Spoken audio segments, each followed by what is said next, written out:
How's it going, everyone? Welcome back to the channel. My name is Tyler Warlow and I go by the Mengineer. I make videos on how to improve your life through your confidence, your capabilities, and your overall happiness. I've made a few different videos on this channel so far about different ways of goal setting, but I don't think we've ever really covered the difference of short-term goals versus long-term goals and why you should have both of them. In today's video, we're going to be comparing long-term and short-term goals and then going over a few examples at the end. So if y'all are ready for that, let's go ahead and jump right into it. So first off, what's the difference between a short-term goal and a long-term goal?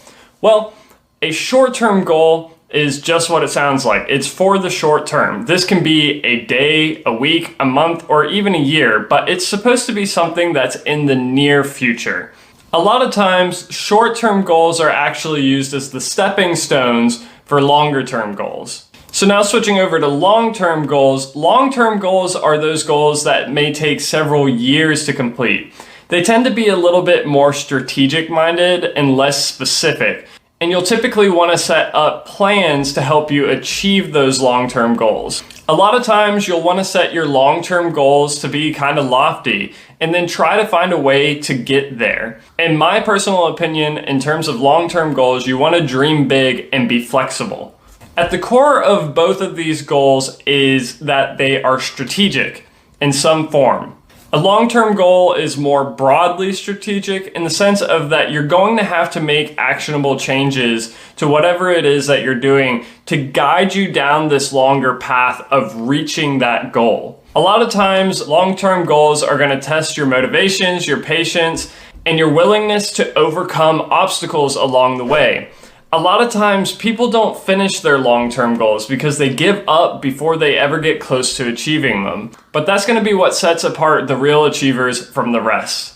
Now, I said that there's strategy behind short-term goals, and in a sense there is, but to me it's more the planning aspect of it. In terms of your short-term goals, those you want to have more actionable steps for, because those are the things that you are looking to achieve in the near future. So you should be planning what is it that you're going to do on a daily, a weekly, or a monthly basis in order to achieve said goal.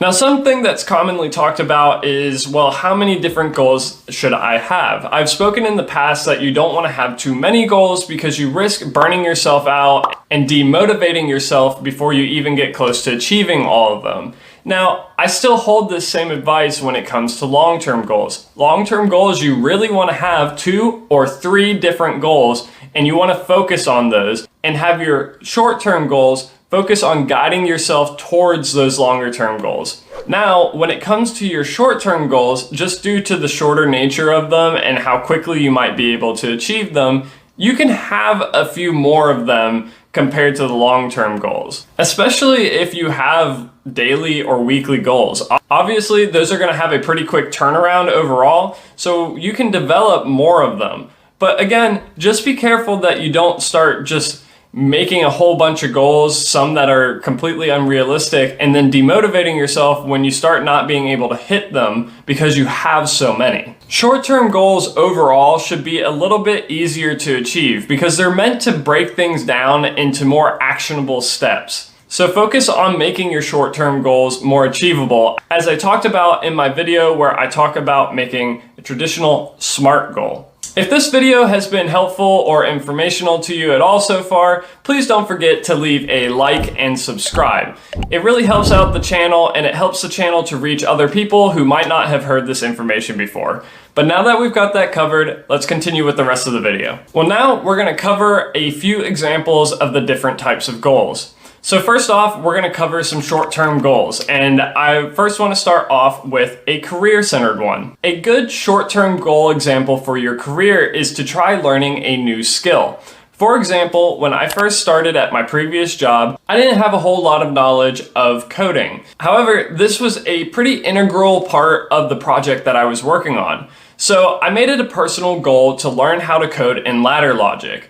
And how did I do that? I came in an hour early every day for about a month and managed to complete a course that went over the fundamentals and the basics of ladder logic. And then I was able to learn that effectively, which had a significant impact on my work that both my coworkers and my team leads notice. So now going into a little bit of a personal goal. What's a good example when it comes to some of my hobbies? For example, I like to exercise. So one of my short-term goals for exercising is that I make sure that I make it to the gym at least 4 times a week. This goal is on a week-by-week basis, but it plays into my longer-term goal of improving my overall health, happiness, and confidence. Another short-term goal that I think is a good example is my goal to read more. So overall, I'd like to read more and make it a bigger habit in my life. So how did I turn that into a short-term goal? I did that by setting a short-term goal to read 10 pages a day. So this is a daily goal. So it's short-term as well. But again, I'm going to stress how that short-term goal is leading into my overall long-term goal. So now that we got a few examples of short-term goals covered, let's go ahead and move into some long-term goal examples. Coming back around to a career-centered long-term goal is a pretty common one. That might be get a promotion at work. I'm sure that there are plenty of you out there that can relate to this one, given that it can see increases on responsibility as well as pay and just overall satisfaction with your job. Now, obviously, depending on how high up in the company you want to go, this can be a multi-year task. Say you're coming into the company at the very base level. Obviously, it's going to take you a few years if your goal is to reach the position of regional manager. So like I said, this is a strategy-based goal. You see that you want to become this regional manager, and so you adjust how you're going about your work on the daily, weekly, monthly basis accordingly, so it can guide you towards that path. Now let's go into a personal thing for me.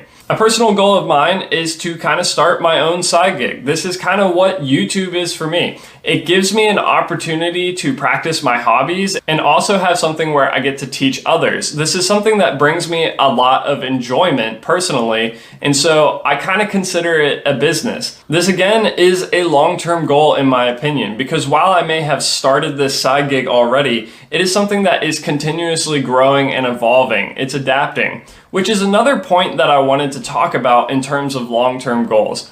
Be flexible with them. The goals that you set now may be very different from the goals that you set 5 years from now. A lot can change in that time. For instance, when I first entered college, the goals that I had then are very different from the goals that I have now. When I got into college, really my main goal was just I wanted to get a job that made a lot of money, because at that time, that's all I was really concerned with.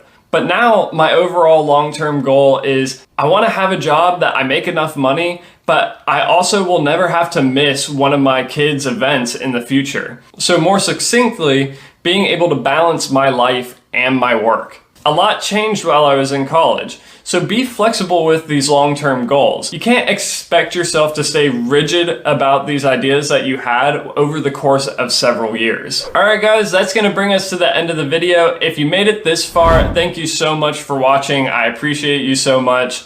But while you're here, go ahead and leave a like and subscribe. Like I said earlier, it really helps the channel out and it helps it to reach other people and spread this knowledge during this self-improvement journey. If you have any video ideas that you would like to see, please be sure to leave a comment down below and let me know. I love hearing from you guys and I try to respond as often as I can. But for now, if you're interested in more of my videos where I talk about goals, check out this video right here where I talk about how to set SMART goals. If you're more interested in some of my more recent stuff, be sure to check out this video right here.